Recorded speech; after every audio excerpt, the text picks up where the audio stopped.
کہ یہ دو قومی نظریے کے تحت جناب آپ کچھ ایریا وہ یہودیوں کو دے دیں اور کچھ ایریا جو ہے وہ مسلمانوں کو اس میں دے دیں. یہودیوں کو اس میں غالباً 40% حصہ دیا گیا تھا اور مسلمانوں کو 60% اس میں حصہ دیا گیا تھا.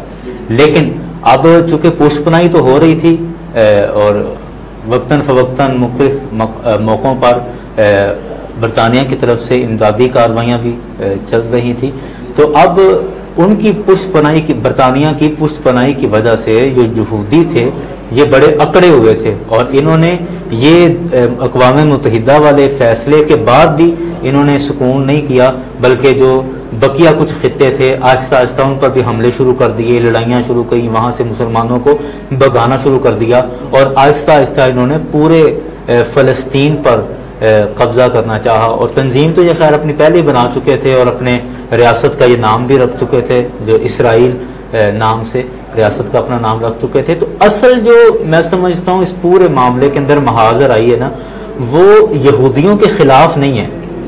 دیکھیں پوری دنیا کے اندر یہودی رہ رہے ہیں، اور ممالک کے اندر اور بھی کئی مذاہب کے لوگ رہے ہیں. پاکستان ایک اسلامی اسٹیٹ ہے، لیکن یہاں پر عیسائی رہ رہے ہیں، ہمیں عیسائیوں سے کوئی تنگی نہیں ہے، ہمیں کوئی پریشانی نہیں ہے.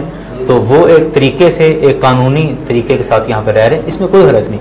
تو میں سمجھتا ہوں کہ فلسطین کے اندر بھی مسئلہ یہودیت کا نہیں ہے، مسئلہ ہے کہ ان کو غیر قانونی ریاست بنا کر کیوں دی گئی، ہمارے گھروں پر قبضہ کر کے وہ ان کو خام خواہ کیوں دیا گیا، یہ اصل مسئلہ ہے. اور پھر یا دوسرے آپ سادہ لفظوں میں کہہ لیں کہ اصل مسئلہ یہودیت نہیں بلکہ اصل مسئلہ اسرائیل ہے، کہ جب یہاں پر فلسطین موجود ہے، مسلمان موجود ہیں، وہ اپنی زندگی گزار رہے ہیں، تو اس کے بعد پھر یہ اسرائیل کو کیوں تھوپا جا رہا ہے یا کیوں مسلط کیا جا رہا ہے ہمارے اوپر، اصل یہ تنازع. اب وہ جو وہاں کے مسلمان ہیں وہ کہتے ہیں کہ جب ایک تو آپ نے اقوام متحدہ کے اندر ایک غیر جانبدارانہ سے فیصلہ کروا لیا اور پھر اس پر بھی قائم نہیں رہے، تو کم از کم اس پر اگر قائم رہ جاتے تو پھر بھی چلو 60% رقبہ ہمارے پاس ہے، اس میں ہمیں مکمل اختیارات دیں، 40% آپ کے پاس ہے، اس پر آپ اختیارات اپنے رکھیں. لیکن یہ جو ان کی سازش ہے، اور یہ یہودی شروع سے ہی سازشی اور شرارتی لوگ ہیں، تو اب انہوں نے اس فیصلے کے بعد بھی حملے کرنا نہیں چھوڑے. تو اصل جو جھگڑا وہ اس چیز کا ہے کہ جب وہ ایک اقوام متحدہ والا فیصلہ ہو چکا تھا، اگرچہ جیسا بھی تھا لیکن چلو ہو چکا تھا، تو اس پر بھی کم از کم قائم رہیں. تو اس کے باوجود یہ ہمارے علاقوں پر کیوں حملے کر رہے ہیں اور کیوں ہماری زمین ہتھیار ہیں، یہ اصل مسئلہ ہے. اور وہ بار بار بیت المقدس شریف پر ان کا خاص حملہ کرنا اور اس پر قبضہ جمانا، ظاہری بات ہے وہاں پر وہ ہیکل سلیمانی تیسری دفعہ سے وہ تعمیر کرنا چاہ رہے ہیں، اور وہ سمجھتے ہیں کہ جو ہمارا امام آئے گا وہ اسی ہیکل سلیمانی کے دروازے سے آئے گا اور پھر یہودیت جو ہے وہ پوری دنیا کے اندر پھیل جائے گی. اور بعض ہمارے علماء نے لکھا کہ وہ شاید دجال کے بارے میں یہ چیزیں کہتے ہیں کہ دجال کو اپنا سردار مانتے ہیں اور کہتے ہیں کہ وہ آئے گا تو اسی کے استقبال کے یہ ساری چیزیں کر رہے ہیں. بہرکیف یہ مسئلہ چلا ہوا ہے، اس پر غور و خوض کرنا چاہیے، مزید اس پر اور بھی بات ہو سکتی ہے.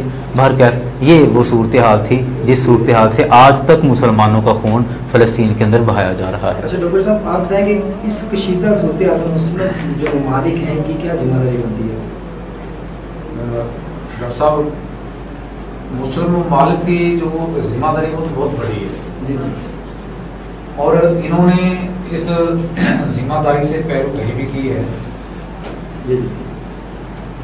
جیسا میں نے پہلے عرض کیا تھا کہ 1969 میں انہوں نے عالمی تنظیم اسلامی تنظیم بنائی، محترم عالم اسلامی، اور اس کا پہلا اجلاس بھی رباط میں ہوا.